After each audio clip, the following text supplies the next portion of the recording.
جب زمین اپنی پیداوار کم کر دے گی اور آسمان سے بارش بالکل بند ہو جائے گی، جس کی وجہ سے زمین سے پیداوار اور کم ہو جائے گی، رفتہ رفتہ کچھ ہی سالوں میں دنیا میں اتنی قحط سالی آ جائے گی کہ ہر طرف پانی اور کھانے پینے کی چیزوں میں کمی ہونے لگے گی۔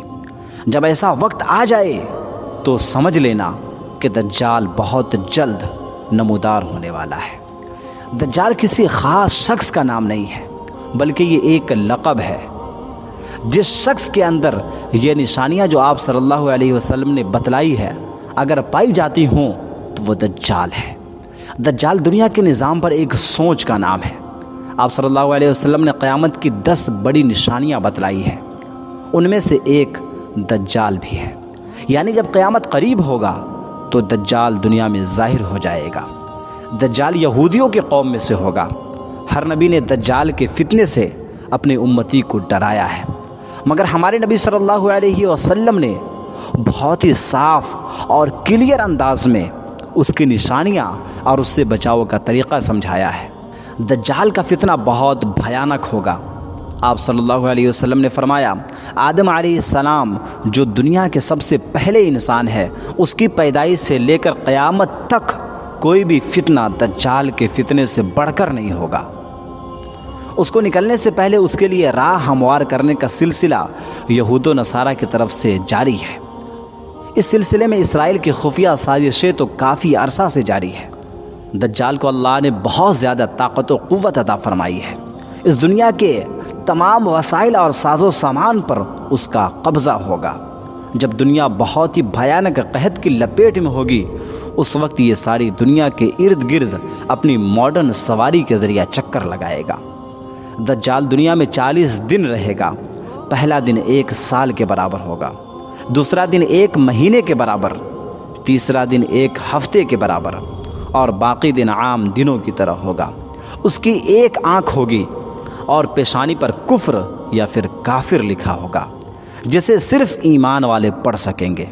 آج دنیا ایک گلوبل ولیج بن چکی ہے۔ سیٹلائٹ اور نیٹ کے ذریعہ ہر ملک ایک دوسرے ملک سے جڑ چکا ہے۔ آج دجال کے نکلنے کی بہت سی نشانیاں پوری ہو چکی ہیں۔ ایک حدیث کے مفہوم کے مطابق اللہ تعالیٰ دجال کے ہاتھ میں اتنی طاقت دے گا کہ اس کے ایک حکم سے آسمان سے بارش اور زمین سے پیداوار شروع ہو جائے گی۔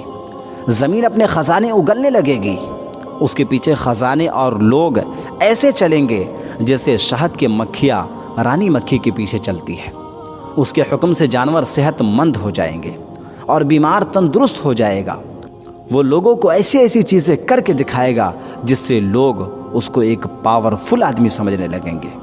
پھر وہ لوگوں سے کہے گا مجھے رب کہو۔ کچھ لوگ انکار کریں گے۔ پھر دجال کہے گا اگر میں تمہارے باپ داداؤں کو زندہ کر دوں تو کیا تم مجھے رب مانو گے؟ جن لوگوں کا ایمان کمزور ہوگا وہ کہیں گے کیوں نہیں۔ اس کے بعد دجال شیطان کو کہے گا کہ وہ اس کے باپ کا شکل بنا کر اس کے سامنے آ جائے۔ کمزور ایمان والے اس کے اس فریب میں آ جائیں گے، لیکن پختہ ایمان والے کہیں گے تو کوئی خدا نہیں بلکہ کانا دجال ہے۔ اس بات پر دجال اسے آڑے سے چیڑ دے گا۔ دجال جو کچھ بھی کرے گا وہ اللہ تعالیٰ کے دیے گئے طاقت کے ذریعہ ہی کرے گا۔ اللہ تعالیٰ اس کو اتنی طاقت اس لیے دیں گے تاکہ وہ ایمان والے اور غیر ایمان والوں کی جانچ کر سکے۔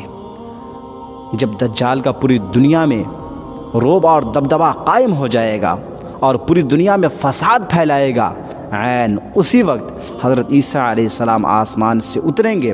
پھر حضرت عیسیٰ علیہ السلام باب اللد کے مقام پر اس کو قتل کریں گے۔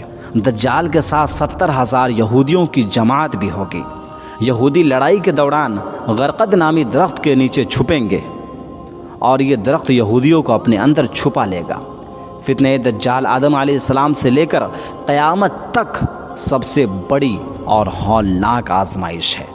اسے حضرت محمد صلی اللہ علیہ وسلم نے بھی پناہ مانگی ہے اور اپنی امت کو اس سے محفوظ رہنے کے لیے سورہ کہف کی پہلی 10 آیات حفظ کرنے کی تلقین فرمائی ہے۔ اللہ مجھے، آپ کو اور ہم سب کو اور ہمارے آنے والی نسلوں کو اس سے محفوظ رکھے، آمین۔ اس طرح کے اور بھی انٹرسٹنگ اور نالجبل ویڈیو کے لیے ہمیں لائک، فالو اور سبسکرائب ضرور کریں۔ ہم پھر ملتے ہیں اگلی ویڈیو میں، جب تک کے لیے اللہ حافظ.